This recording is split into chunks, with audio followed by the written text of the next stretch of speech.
I think we've been through 6 games, and first of all, I think I'm the one with the ball in my hands every play, and I got to play a lot better. I think that's first and foremost for our offense to be as successful as it's going to be.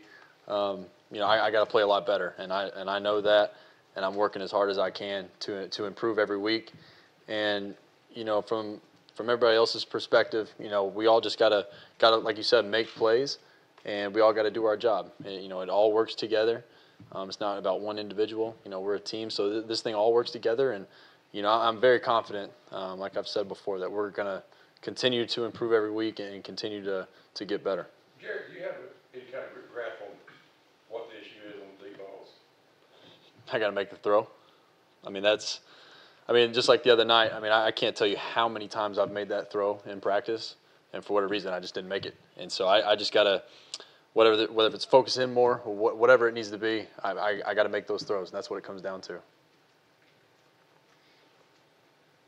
When you go back and watch that one, does it make it even?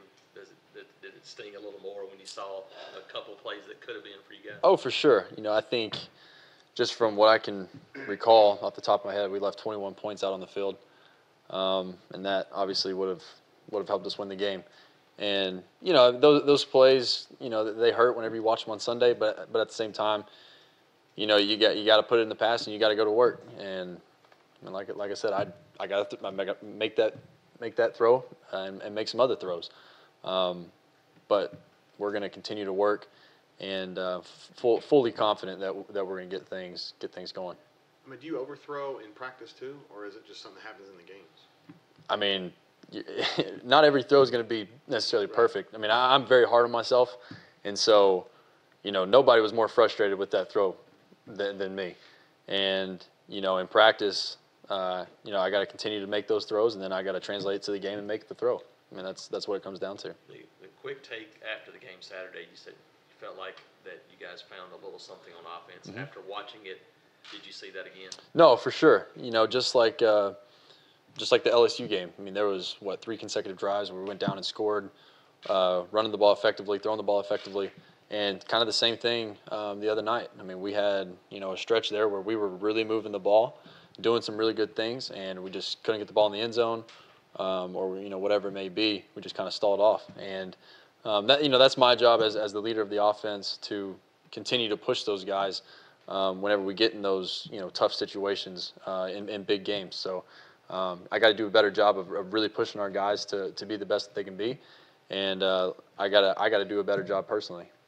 Do you hear the criticism when you see it on social media? Are you aware of it, or are you able to tune it out? I'm not focused on anything other than getting better every week. I've said it a bunch of times in here.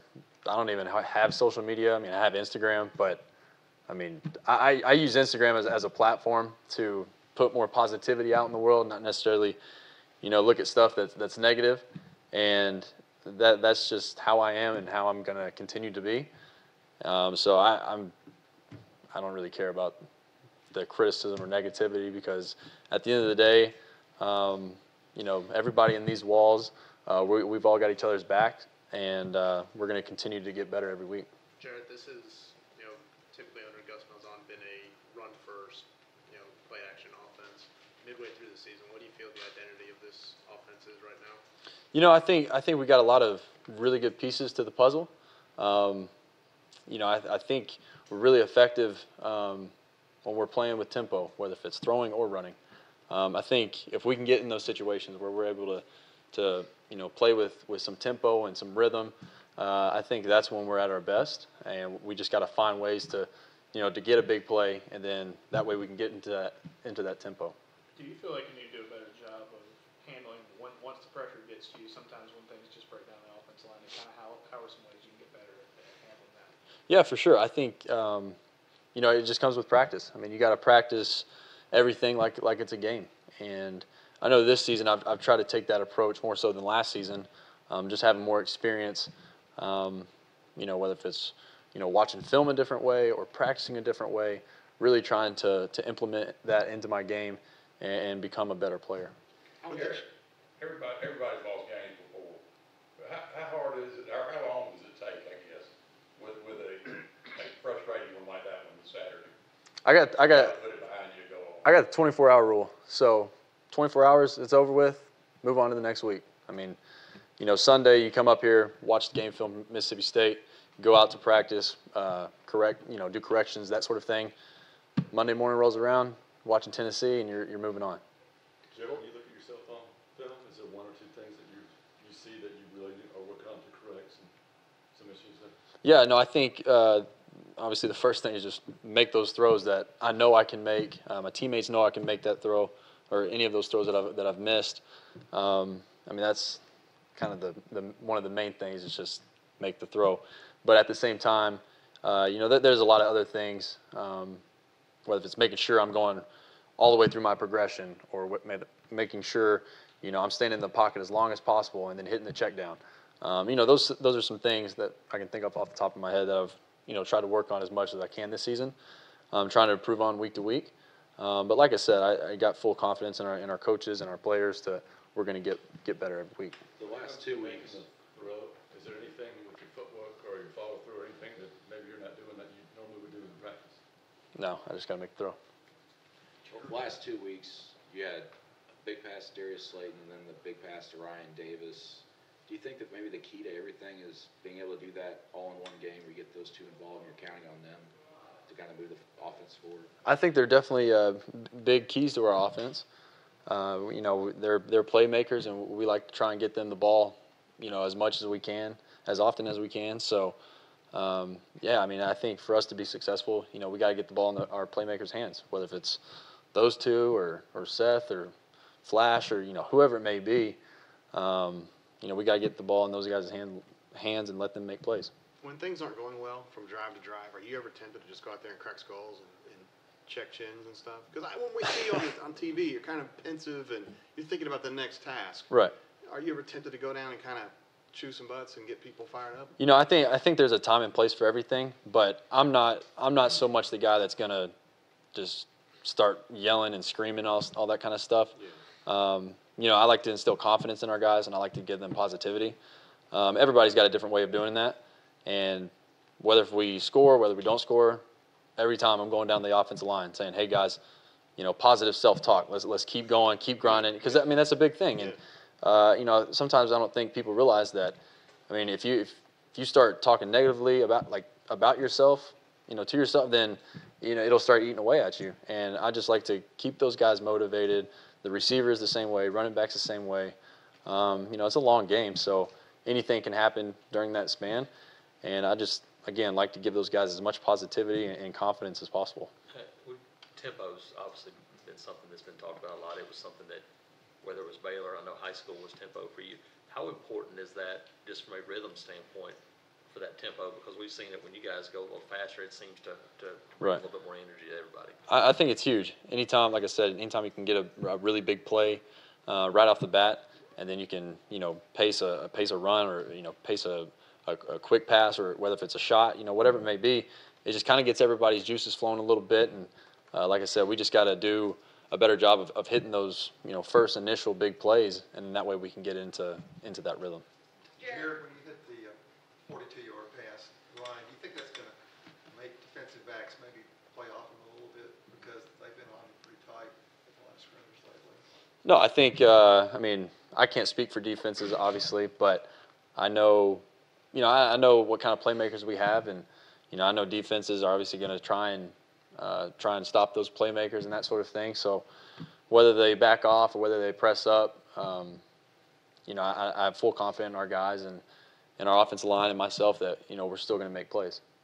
Jarrett, despite Tennessee's record, what have you seen from their defense that they've been able to do well this year? Well, obviously, Coach Pruitt, I've played against him before, and so I know a little bit about his defense. He's an extremely great coach. And, Tennessee, they always have really, really good personnel, really good players. And, I've watched a bunch of film on them already from, some of the games they've played, Georgia. I watched a West Virginia game, and they do a lot of good things. And I know Coach Pruitt's going to have those guys ready to go, and I know we're going to be ready to go for it.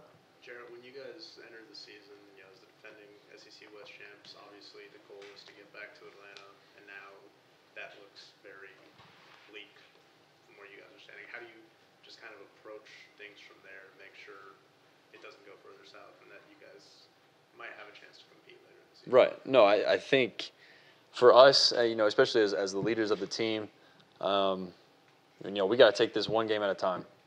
Obviously we've lost 2 games in the West, but there's still a lot of ball left to play this year, and we were kind of sitting in this same spot last year.